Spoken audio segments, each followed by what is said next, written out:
Thank you very much, Kitty, and can I begin by thanking Barry Maguire for his welcome to this very vast and beautiful country. And I'd like to acknowledge my parliamentary colleagues, the Chamber of Commerce itself, obviously, also the City of Karratha, ladies and gentlemen. As Kitty remarked, the Pilbara City's vision goes back several years, but I think with the declaration of Karratha as a city, the first Pilbara city, I think with some sense of satisfaction, myself and Terry Redmond and Brendan and others can all feel that the Pilbara city's reality has now occurred. And that is more than symbolic. It marks a very significant step forward in the development of the Pilbara, and in this case particularly Karratha. The Pilbara itself has really dominated the economic development of Western Australia since the early 1960s. It has been the overwhelming driving force. And indeed, the momentum of that has continued. I'm sure lots of facts and figures will be quoted today, but I'll only use one, and that is that 5 years ago, the total value of mining and petroleum production out of the Pilbara was $55 billion. Today, it is $99 billion. So there's still extraordinary growth in the basic resource industries of the Pilbara. But I think the difference for the last 5 years compared to, say, the last 50 years has been that the continuing economic development, mainly in the resources industry, has for the first time been matched by a huge development in the social and city fabric of the area. And I'm a frequent visitor to Pilbara, so I'm telling you about your part of the world, but examples that have occurred over the last few years. The Karratha Senior High School, I was an education minister for 5 years. I would say without doubt that is the best designed high school in Western Australia, including all the Perth schools. And yes, there's still work to be done in getting academic standards, but that is a huge investment in the community and encouraging young families, families with children, to stay on in the Pilbara, given the quality of those buildings and the quality of the education that's been built. I think probably the adjoining leisure and aquatic complex, I think that's the best I've ever seen too. A terrific facility to cater for recreation, family life and enjoyment, and particularly for young people and also for water sports of all sorts.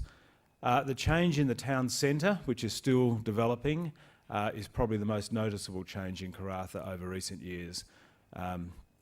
The development of the somewhat controversial Pelago Towers, but you don't get anywhere if you don't have a crack. And we'll cop the criticism to see that, but to see some high-rise development really changes the whole nature of Karratha. The new hospital getting underway now, that's a major investment obviously in the community, the Main Street projects and all. I'm sure Terry will say a little bit more about those.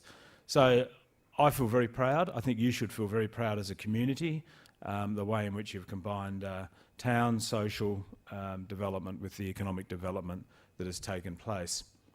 I guess as a minister responsible for state development, I'll say a little bit about some of the projects that are taking place. I've now been around a long time. I've been dealing with projects in the Pilbara since the early 1990s and particularly right through. I have always been conscious that this particular decade is a critically important one, just like the 1960s was in terms of the initial development. And the force of growth has obviously been China, but also a resurgence in many of the economies to our north and a growing demand for our natural resources. This decade will show that iron ore production will have doubled. It will also show that liquefied natural gas production will have trebled. They are enormous advances in very high-value, capital-intensive industries. First, in terms of iron ore, there's quite a continuous commentary, including coming from my government, that we have moved from the construction phase into the production phase. I mean, how tedious is that? That is not the truth. We have certainly come off a peak in construction activity of the last 2 or 3 years, an unprecedented peak with record commodity prices. But to suggest that investment is somehow finished is totally erroneous. You only have to look, if you look at iron ore, the big producers, BHP, Rio, FMG, all undertaking major expansions. My judgment, maybe a little bit too quick, but that's another issue. You've got the Roy Hill project, well into construction now and probably producing toward the end of next year its first shipments. You've got the Sino Iron project to the south of Karratha, one that has had its cost blowouts and a whole lot of issues. But Sino Iron, Chinese, particularly through CITIC, are committed to completing the last 4 of the 6 production lines. That means a few more $1 billion.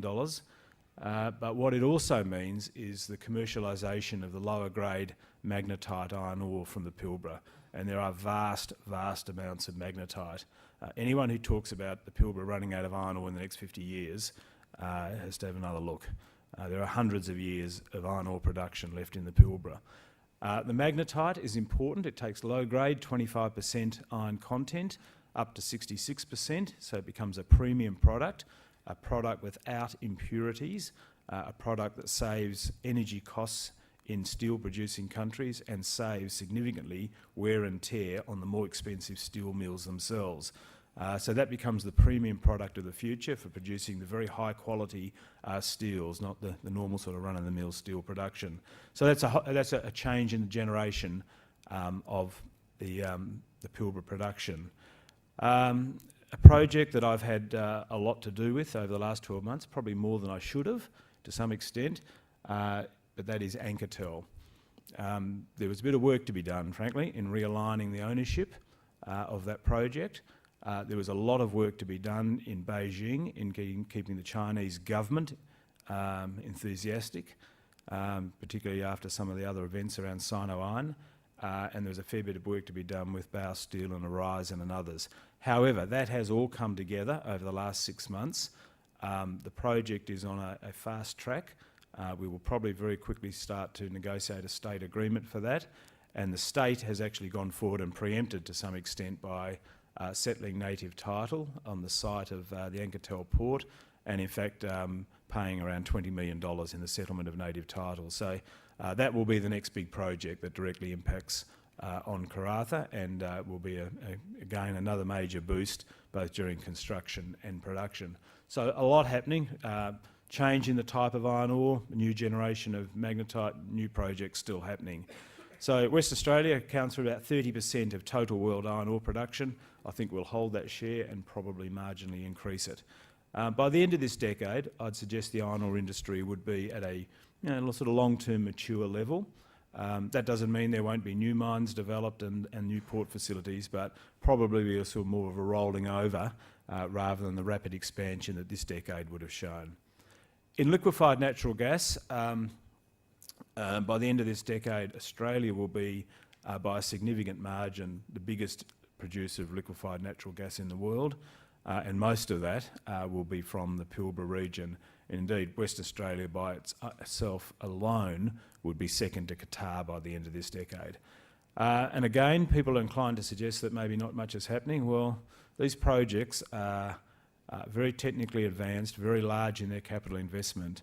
The Gorgon project, now nearing completion, still thousands of people working on Barrow Island, and I'm optimistic they will go almost seamlessly into a 4th LNG train. Wheatstone project, a bit to the south, but impacts on Karratha dramatically. That, again, probably now getting to about close to halfway through construction, and maybe not immediately, but in the future I've got no doubt there will be further expansions of Wheatstone, or perhaps other petroleum companies co-locating LNG. Also, I think it's important to look further to the north. Development of the Browse Basin off the Kimberley coast, virtually unexplored. And indeed the Carnarvon Basin's got a lot more discoveries to come. That development has changed in nature with the discovery of those golden rocks. That project is now 50% West Australian owned, and the largest gas field is about 65% West Australian owned. So there will be the development of a major supply base in the Kimberley, and for the petroleum and oil and gas industry and service industry around Karratha, that is a major growth horizon for you. I'm sure many companies will expand their operations to also operate in the Kimberley, but the biggest base will always be Karratha for that industry. Similarly, at about the same timing, the development of the Canning Basin onshore shale gas might be still a few years away, but that again is an enormous gas resource, and again I think will be a huge business opportunity for the already established oil and gas businesses in the Karratha area. So great prospects. I think also the final comment I make is the transformation is also not only in areas like growth and change in iron ore, but the Yarra project at Hyatt Cove, that been producing fertilisers and now nearly completed an $800 million TAN or explosives facility attached to it. After years and years and years, we are finally seeing high value adding to natural gas. When you take natural gas and liquefy it, you add value about 3 times. When you turn it into a chemical, you add value 10 to 15 times. So for people, what people have talked about since the 1960s is happening during this decade. So I think with the town development, the maturing of the economy, its diversification, and I haven't spoken about tourism in other areas, but I think that it is a very, very strong economic base in Karratha. So I congratulate the Chamber and all other supporting sponsors in the city for having this format in Perth today. I think it's a great idea to tell Perth what's going on in the Karratha and debate some of the issues, which there are a few, and I'm sure they will come up as they should during the day. Delighted to open your economic forum, Coming of Age, appropriately titled, because Karratha and the Pilbara has certainly come of age. Thank you very much.